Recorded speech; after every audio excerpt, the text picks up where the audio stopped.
Hi, everybody, and welcome to Chelsea Groton Bank's Facebook video. We are counting down to the holidays to 2022, and we are talking about how we can make sure that we are ready to start 2022 with a great financial outlook and to make 2022 our year. Today, we're talking about credit. Credit can be one of the major topics, the major goals for people to clear up as they are setting goals for themselves. And today we're talking about some of the easy things to do so that you can set yourself up to be ready to become debt-free in 2022. So the first thing that you need to do is establish how much debt you actually owe.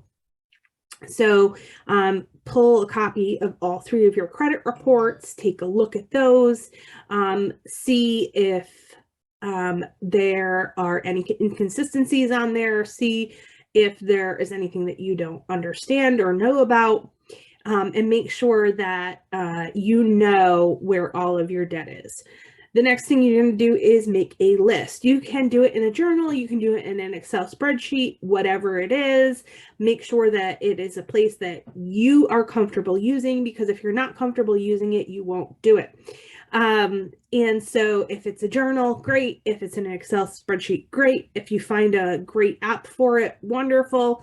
But whatever it is, make sure that it is something that you like. And then you're going to begin to prioritize the debt and how you will pay it down. So there's two major methods for this. One is snowball and the other one is avalanche.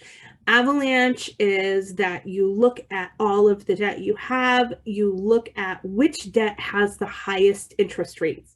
So for example, if you have a credit cards and you've got one at $250 that you owe, one at $1,000 that you owe, one at $5,000, and it doesn't really matter how much you owe, but you're going to look at the interest rates on those cards. So if one is at 10%, one's at 12, and one's at 28, you're going to take the 28% interest card no matter what the balance is, and that is the one that you're going to focus your efforts on. That does not mean that you stop paying on your other cards. You're going to pay the minimum balance on the rest of the cards, and you're going to focus any extra funds that you have towards paying down the debt on the highest interest credit card.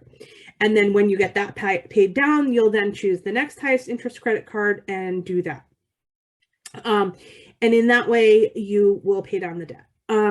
Medical debt and things like that may have a fairly low interest rate on it. So calling them up and setting a payment plan with them might be the way to go, especially if, you can make those payments fairly small. And most of the time they would just want you to get it paid off. They don't care how long that takes you. Credit cards do. So that is the avalanche method. The snowball method is that you are going to pay off the lowest balanced cards first. So if you had that $250 card, that $1,000 card, and that $5,000 card, you're going to pay off the $250 card first. Oftentimes the snowball method is a little bit more palatable for people because it shows a faster return, meaning that you're going to have one card paid off more quickly, especially if the higher interest rate card has a larger balance on it, and maybe a lower interest rate card has the smaller balance. So you're going to pay down the smallest balance card first, and then you're going to work your way up, and then applying that money as you go. But that works because you'll be able to say, pay the minimum balance on everything, and then you'll be able, once you get one card paid off, you'll be able to apply what you're sending to that card plus what you've been sending to the other card on the next card. So those are the two ways that you can do it. Either way, do whatever works for you. People who are more into the instant gratification should probably go with the snowball method. Those that would like to maybe save a little bit of money could go with the avalanche method, because you will not pay as much in interest over the course of your payments. but it's just being aware of what would work for you.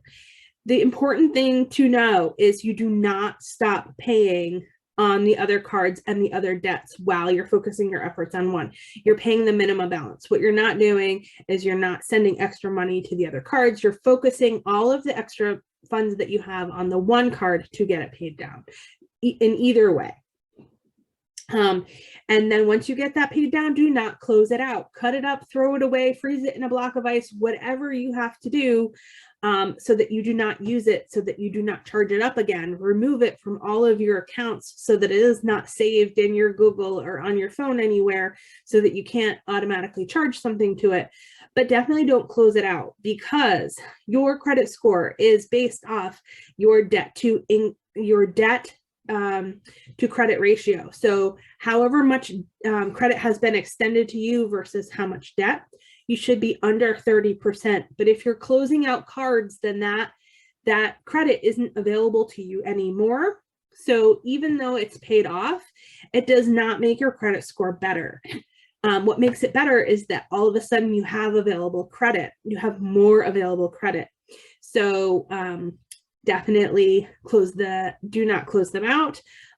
Remove them from your phone, remove them from your computer, cut up the cards, do not use them, but don't close them out, because keeping them open will help repair your credit faster. So we hope this has been helpful, and we will talk to you next week. Bye-bye.